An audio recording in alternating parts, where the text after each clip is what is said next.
Welcome back. Now we take your questions. If you have a question yourself, send it to us at QuranSpeaks.com. So, Dr. Shabir, we received a question from one of our viewers contrasting and comparing two verses. One is chapter 9, verse 17, which states that the deeds of unbelievers are worthless and they will abide in fire eternally. And then the other one is chapter 7, verse 8, which states that whoever does an atom's weight of good shall see it. So how do you reconcile those two verses? And now, this obviously is not an easy question to answer because it compounds a number of issues. One is that who will go to heaven?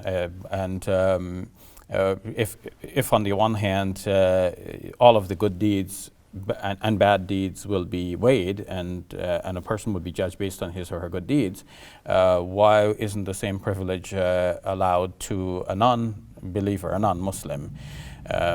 So we have to break this down into segments and deal with each in its own way.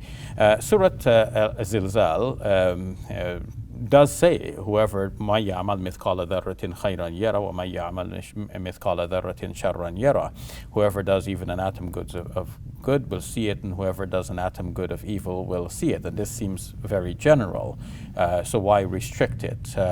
In common Muslim theology, it is said that this applies only to, well, it applies to people more generally, true, but as for the good deeds of non-believers, it is said that their reward for good deeds is given to them in this life.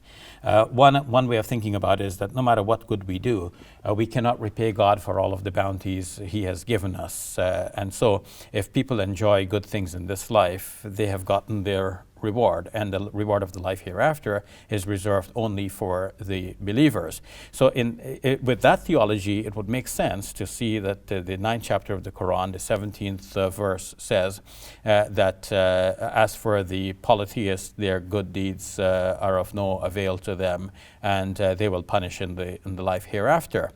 However, now I would step back from that and see that the theology of Islam actually shows that God is merciful, He's just, He's kind, and He is kind to all of humankind, not just the Muslims alone.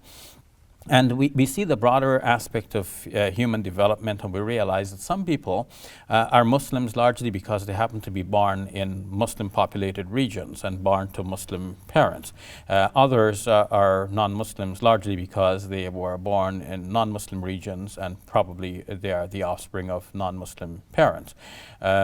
So we cannot blame people for their circumstances. So when we look at this broad picture, I see that each person has a certain range of possibilities open before him or her. Not everybody has the same range, but in each person's range, there are good things to do and bad things to do. And you're talking about this from the perspective of Muslim and non-Muslim? Yes. Okay. Each person has a range of good possibilities and bad possibilities. And a person then makes choices. One chooses good or chooses evil. And the person who chooses good within his or her range is a good person. The person who chooses evil within his or her range is an evil person.